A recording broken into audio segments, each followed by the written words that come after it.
she's 2 weeks old. She ought to be. She'll be 2 weeks tonight at 10:39. She ought to be cooking and cleaning the house by now. I know. I got her vacuuming, That's the thing. It was my family. We'd like to call the work session to order.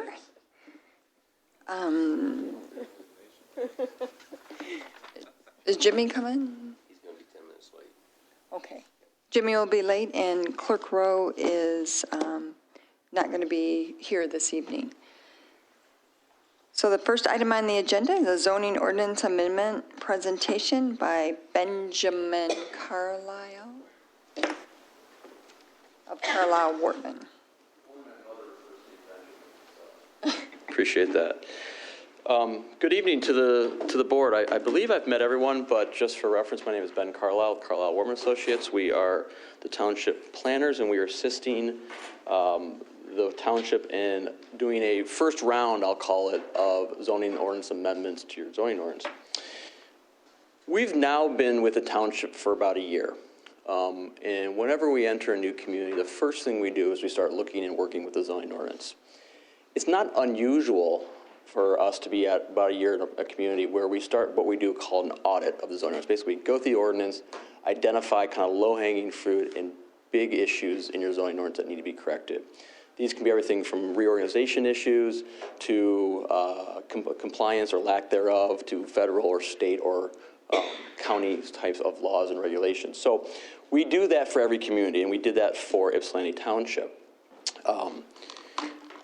In that process, we've done that for the last 2 months or so. In that process, we identified approximately 40 or so quick amendments that should be undertaken as part of this process. And so what we have done is we have been working in collaboration with the Planning Commission, with your staff, as well as with your township attorneys in identifying these changes and writing new regulations.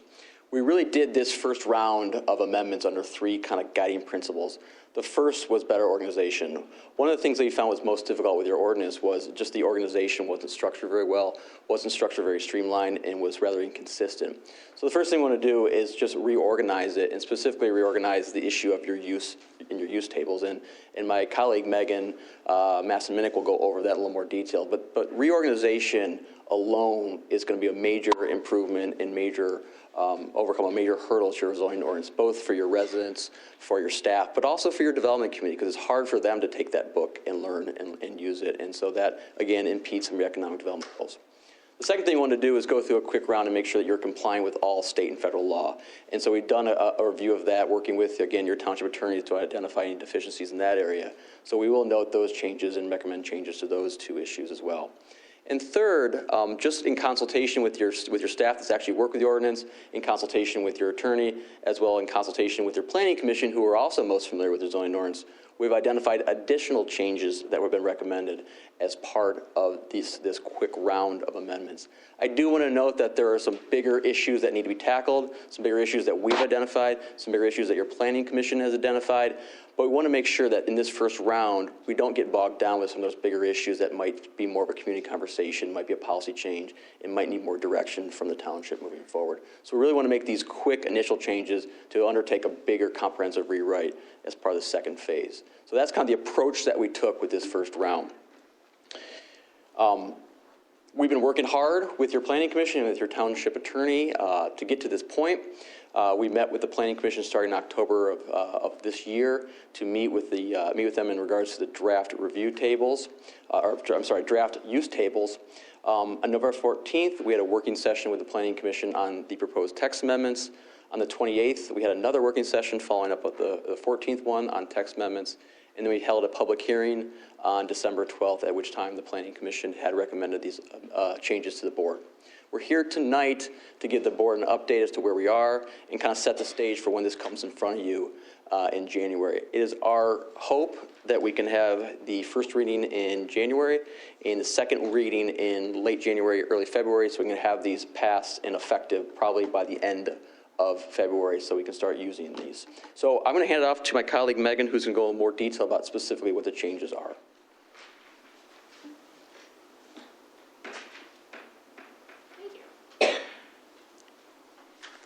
Good evening. Again, my name is Megan Masson-Minnock, and I've had the pleasure of working with your Planning Commission the past couple of months to develop these zoning ordinance amendments. And Trustee Eldridge has been there the whole time, and I'm sure can give you some of the more colorful highlights. One of the things that just wanted to run through for you, when you look at the text amendments, they're a chunk. I mean, they're just a big old chunk of paper. So I wanted to give you some ideas of what the big changes were before you are looking at, again, the big sheaf of paper.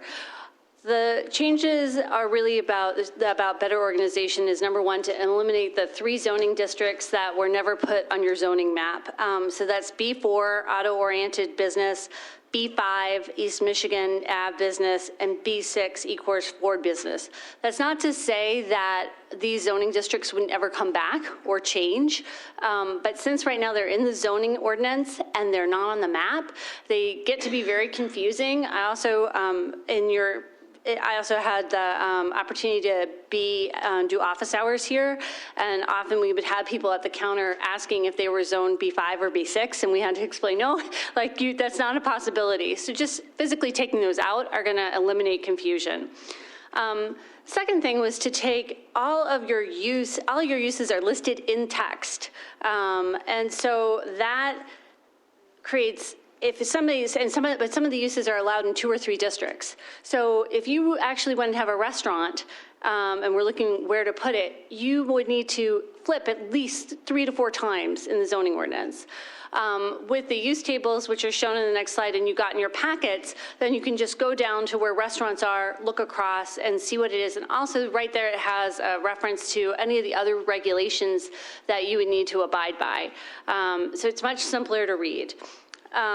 Also, we took all the specific use provisions, for example, for restaurants, and instead of having them scattered in the different districts, again, 3 or 4 flips, put them in one place in Article 18, so that everybody always knows if a use has a special provision, it's in Article 18, you find it there. And also that way it calls out in the table of contents, especially when you're using Muni code, where a lot of people will look online. Then a section would come up and it would say 1807 restaurants. And so it's very easy for somebody to see as they're surfing through or if they're flipping through, looking at the table of contents. Also, you had a couple of regulations that were buried. The parking and loading regulations were in footnotes. There were parking loading regulations that were in footnotes of your schedule of general provisions. That's the big table that tells you all the setbacks and whatnot. That had about 30 different footnotes in it. So one of the footnotes dealt with loading, one of the footnotes dealt with parking. Instead of that being there and being easily missed, what we're proposing is that moves to the section that deals with loading, and that moves to the section that deals with parking. Again, we're not proposing changes to the text or what the regulations are. We're just proposing that we move them to a place where it's easier for people to find them. And that's the same with trash receptacles. The regulations about trash receptacles and the screening of them and whatnot was in accessory buildings, but there was a reserved article, a reserved section, an empty section in general provisions. We said, why don't we move it there? So that way, if when your people are going and they know they have a trash receptacle that they're proposing to put in, they can just put it right there. So this is, and again, you have that in the packet. You can see that it just is much simpler to look at rather than reading 15 different pages to find what the regulations are for use and what districts they're allowed in. There's also, as I said, we took those specific use provisions and put them all in Article 18. Article 18 used to be your parking district. Your parking district still exists. It's proposed to move to Article 12, which was a reserved district. So we're just taking a blank space, moving parking to that, and then 18, filling it in with those specific uses, provisions. Those are transferred almost always word for word. There were some that we did need to consolidate because they had scattered regulations in different places, such as restaurants, because there were different regulations in OS1 and B1, and then different regulations in IRO. So we took those from those districts, consolidated them in. drive-through and drive-through facilities was kind of scattered about, and they had different ones for restaurants and different ones for drive-in banks. What we're proposing is to say, okay, just these are the regulations for anything that has a drive-through or a drive-in. And we took the best practices from what it was, had a discussion with your planning commission, and that's what's recommended by them. Also, there was temporary sidewalk sales were in one place. Outdoor sales were in one place when it was somebody who had a business and wanted to sell what they were selling outdoors, or tent sales, or also those were all in different places, all had a permit with different regulations. So what we're proposing is consolidating those and having one permit and kind of one structure. There were also things that we felt needed to happen in order to comply with state and federal law. The first was Michigan Right to Farm Act, and we changed farms and stables to permitted uses. Right now, they're a special conditional use. That is proposed to be changed in order to comply with case law for Michigan Right to Farm Act, and also the proposals that you have change the conditions under which these farms and stables can happen to reference the generally accepted agricultural management practices. And in short, what the Michigan Right to Farm Act says, which was adopted by our state in 1983 and has numerous Michigan Supreme Court cases after that, says that if a farm operation is operating per generally accepted agricultural management practices, the municipality can't cite them for nuisance violations. They're called GAMPs. They change every year. So it's not unusual that your zoning ordinance isn't caught up to those. So what we did is we just caught them up with that and then referenced that generally accepted agricultural management practice. So as that changes, there's no need to go back and amend the zoning ordinance again. Michigan Zoning Enabling Act also had some amendments in the past couple of years dealing with cell towers. So we updated for that so that it shows the shot clock that's mandated, that you have to approve the application for a cell tower within a certain period of time, and also what's a conditional use and what's a permitted use. We updated the zoning per the Michigan regulations on state licensed daycare. That was updated per state law and state regulations. As many of you know, those change often as well. And that's something that we often do for our clients on a regular basis. Also, everywhere that was, we changed the definition of church to a place of worship. Per the U.S. Religious Land Use and Institutionalized Persons Act, that's a federal law, and also made sure that those religious land uses were treated the same as what's called private assembly. So a fraternal club, the Eagles or whatnot, that's a private assembly, and per this law, you have to allow a place of worship in the same place that you allow that private assembly. So we just made sure there were one or two places where it wasn't quite, the use wasn't correct. And what we'll do when these amendments come to you, we'll flag every one of those. So you can know what exactly that change was in a cover memo. Yeah. You're saying that wherever there is, like the Eagles, the Moose, the, what's the other one Elks. Elks, yeah. Those are the three that we have in the township. You have to allow church in there? No, you have to allow the church in the same zone. Oh. Same okay, zoning right. district. Wow. No, you don't have to allow church in the building. Geez, you're going to tell that they have to have church in there. Okay, I got it. Yeah, in the same zoning district. I apologize. I wasn't clear on that. That seems harsh. Yeah. Incompatible. It could be incompatible, depending on, I guess, the club or the church or the place of worship. Right. So. Thank you. Thank you. Also, we had requests.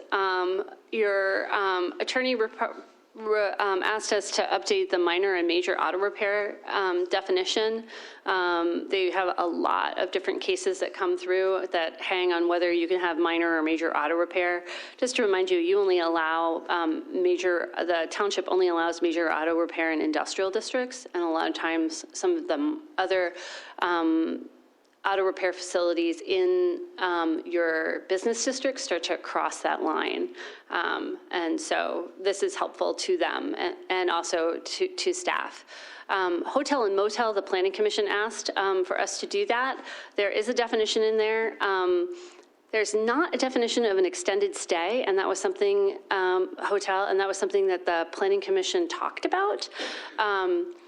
That can get pretty in-depth, and also how you treat Airbnbs and VBROs and bed and breakfasts. We've talked about, I believe, with a working session with some township board members that we had in August, and also with staff and the Planning Commission about overall rewrite of the zoning ordinance. And we suggest that that's one of the things that should be done then, because you've got some decisions to make, and how you put that and where you put those things is not simple. So there's about 5 different factors to come in. We felt like that might be just too complicated at this point, and we didn't want, again, that radical change that would derail these other 40 simple amendments. Also from staff was to eliminate, back to the definitions. We also had medical clinic and office, and that came from us, your consultants, and also several members of your planning commission. Also looking to eliminate the requirement for detached accessory structures, so sheds, garages that are over 100 square feet. Right now, if they're over 100 square feet, they go to the ZBA. Again, answering your phones, I had to tell a lot of people no, that you have to go to the ZBA. And this is a pretty easy, it just makes things more complicated. So they still have to meet the setback requirements, and they still have to meet the lot coverage. So this is not going to create crazy huge sheds and backyards. It's just going to allow people who want to do a 150 square foot shed in their backyard to be able to do it. Also, per the building department on those sheds, they asked that instead of 3 foot, it becomes 5 foot to dovetail with the state building code, just to make everybody's lives simpler when we're reviewing, because sometimes they have to review the plans as well as your planning and zoning department.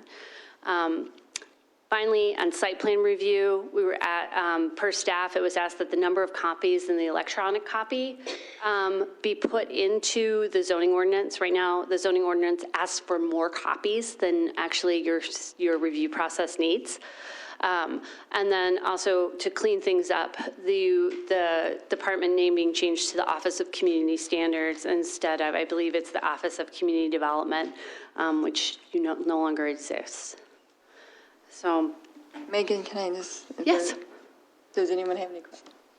I just have one on the, I think I know why it goes to the ZBA, because if you had a garage, you could not have a second accessory building. Mm-hmm. Right, and so that's probably why it was required to go to the ZBA. But so eliminate requirement for detached accessory structure over 100 square feet, go to the ZBA. Will it just go to you, but does it matter what size it is, or it'll just fit that zoning district? Or? So what that shed would have to do then is it could not, so you're still only allowing one detached accessory structure. So you can only have one shed or detached building, whether that's a garage, a shed, whatever they're using it for. It cannot be bigger than the square footage of the first floor of the house.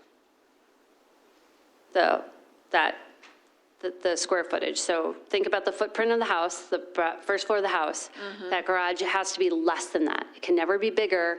It can be the same. Also, at the same time, it has to meet setbacks, so 5 feet from the rear yard, 5 feet from the side yard. And the house and that detached accessory structure, that shed or garage, whatever it is, those can't cover more than 30% of the lot area. or 20%. You have two different lot coverages. So you're not, it's not, the big fear when you lift a regulation like this off is like, somebody's gonna have a crazy huge garage in my backyard. You still have a lot of protections in there so that it won't be that big. But if you want, when we bring this back to you, what we can do is give you a couple of examples of how that would work just visually so you can see it. Well, I think subdivisions are okay, right? Because that's pretty regulated, it's all the same sizes. But if you have an attached garage. Right, mostly they have attached. So a lot of times, though, they're looking for a detached shed. Which is what prompted this, right? Is mostly the sheds is what prompted it, but I'm just like thinking.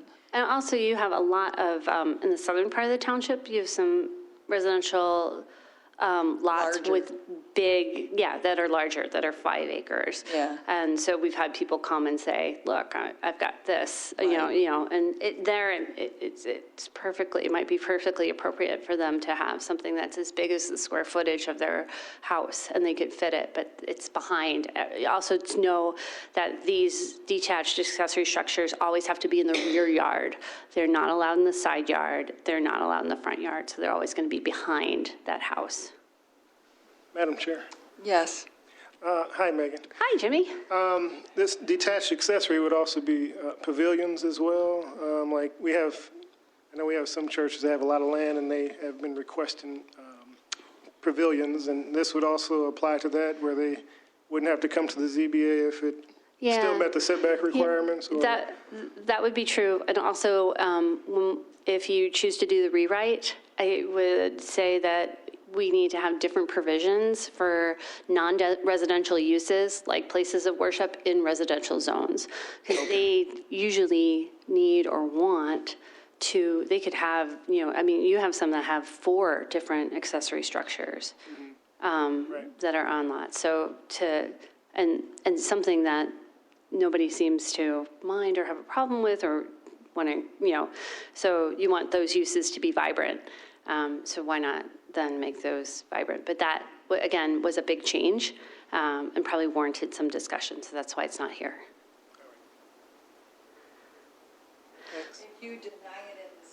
If you deny it at the staff level, do they have a right to go to the ZBA? Or no? Yes, if things are denied at the staff level, they can always appeal to the ZBA, or they can always ask for a variance Okay. if it's dimensional. Madam Chair? Yeah. I know you said you were going to deal with this at a later date, but I know it was some legislation that was pending legislation floating around in Lansing in regards to Airbnb units. Yeah. And so here's my question, I guess. Depending on how that finally gets passed, would any future regulations and zoning that we have as a township, would it be able to comply with whatever may come out of Lansing? Yes. Okay. Yes, we can write that so it complies with whatever comes out of Lansing, or is in an easy enough place to remove if they take away the powers of the local municipalities to regulate. Right, because that's the second half of it. Yeah. Okay, thank you.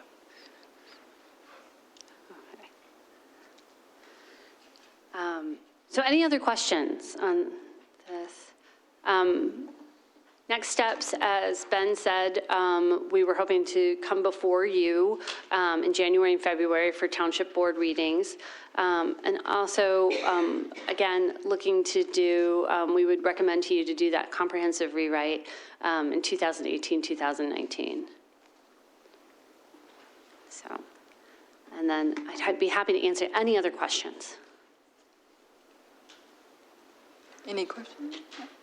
No. All right. Well, thank you so much, and we look forward to talking to you in 2018. Okay. Thanks, Megan. Before we move on to the next agenda item, I would like to introduce Charlotte Wilson, who is our new planning coordinator.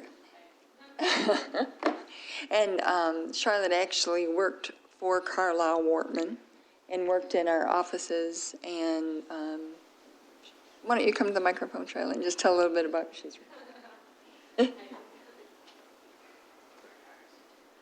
Tell us a little bit about yourself.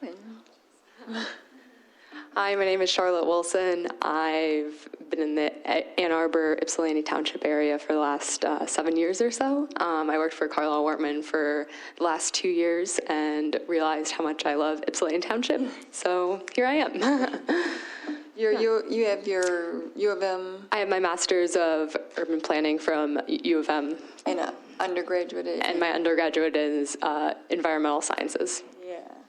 Yeah. And that's Heather. I don't know, Heather, if you've had that. Stan, of course you met, and Monica I've met, and Jimmy. Have you met Charlotte? Oh, Yeah. Okay. She's doing a great job on the ZBA. Good. Thank you.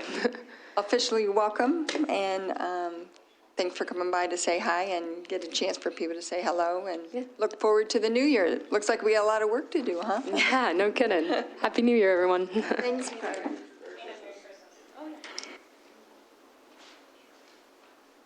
Okay, the next item is to go into closed session to consider material exempt from discussion or disclosure by the state or federal statute. We need a motion to go into executive session. So, support. Motion Gerald Rowe, support Doe. Gerald Rowe? Yes. Eldridge? Yes. Ross Williams? Yes. Stumbo votes yes. Doe? Yes. Wilson? Yes. We are officially in executive session. Do you want me to stop it?